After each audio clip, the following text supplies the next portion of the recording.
കടുത്ത ചൂടിൽ പുനലൂരിൽ സൂര്യാഘാതമേറ്റ യുവാവിനെ പുനലൂർ താലൂക്ക് ആശുപത്രിയിൽ പ്രവേശിപ്പിച്ചു. കുളത്തൂപ്പുഴ മാർത്താണ്ഡങ്കര വള്ളിക്കാലായിൽ ബോവാസ് ഫിലിപ്പിനാണ് തിങ്കളാഴ്ച ഉച്ചയോടെ സൂര്യാഘാതമേറ്റത്. ചെമ്മന്തൂർ പൊയ്യാനിൽ ആശുപത്രിക്ക് സമീപമുള്ള ഓട്ടോമൊബൈൽ വർക്ക്ഷോപ്പിലെ മെക്കാനിക്കാണ് ബോവസ്. ജോലി ചെയ്യുന്നതിനിടെ അസ്വസ്ഥതയും തളർച്ചയും അനുഭവപ്പെട്ടതായി ബോവസ് പറയുന്നു. സാധാരണ എല്ലാ ദിവസത്തെക്കാട്ടിലും കൂടുതലായിട്ടാണ് സൂര്യതാപം ഉണ്ടായിരുന്നത്. അപ്പോൾ പണി ചെയ്തുകൊണ്ടിരുന്ന സമയത്ത് തന്നെ ശരീരത്തിന് ഭയങ്കരമായിട്ട് വീട്ടിലും കാര്യങ്ങളൊക്കെ ഉണ്ടായിരുന്നു. ഒരാളോട് ഷർട്ട് ഊരിയൊന്ന് നോക്കാനായിട്ട് പറഞ്ഞപ്പോൾ അവിടെ പൊള്ളലേറ്റതായിട്ട് കാണാനായിട്ട് സാധിക്കും.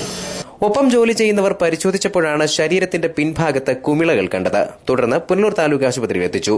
ആശുപത്രി സൂപ്രണ്ട് ഡോക്ടർ ഷാഹിർ ഷാ പരിശോധന നടത്തി സൂര്യാഘാതമാണെന്ന് സ്ഥിരീകരിച്ചു. സൂര്യാഘാതമേറ്റാൽ ഉടനടി ചികിത്സ നടത്തിയില്ലെങ്കിൽ ആന്തരികാവയവങ്ങളെ ബാധിക്കുമെന്ന് ഡോക്ടർ ഷാഹിർ ഷാ പറഞ്ഞു. സമയത്തെ അന്തരീക്ഷ താപനില നമുക്കെല്ലാവർക്കും അറിയാം, കഴിഞ്ഞ കുറച്ച് നാളുകളായിട്ട് വളരെ ക്രമാതീതമായിട്ട് വർദ്ധിച്ചുകൊണ്ടിരിക്കുന്നു. അതുകൊണ്ട് തന്നെ സൂര്യതാപം പോലുള്ള സൂര്യാഘാതം ഏൽക്കാനുള്ള സാധ്യത വളരെ കൂടുതലാണ്. ജനങ്ങളും പറമ്പിൽ പണിയെടുക്കുന്നവരും തൊഴിലാളികളും ഒക്കെ ഏറെ കരുതലോടെ ഇരിക്കേണ്ട ഒരു സമയമാണ്. സൂര്യാഘാതം നമുക്ക് വലിയൊരു പ്രശ്നം ഉണ്ടാക്കുന്ന ഒരു സാധനമല്ല. പക്ഷേ ഇത് ശ്രദ്ധിച്ചില്ലെങ്കിൽ, പ്രത്യേകിച്ചും മയക്കുമരുന്നും മദ്യവും ധാരാളമായിട്ട്, കാരണം തൊഴിലാളികൾ പറമ്പിലൊക്കെ പുറം പണികൾ എടുക്കുന്ന തൊഴിലാളികൾ ധാരാളമായിട്ട് മദ്യം കഴിക്കാറുണ്ട്. അതുപോലെ തന്നെ ചില പാക്ക് പോലുള്ള നാക്കിനടി വയ്ക്കുന്ന മയക്കുമരുന്ന് ഉപയോഗിക്കാറുണ്ട്.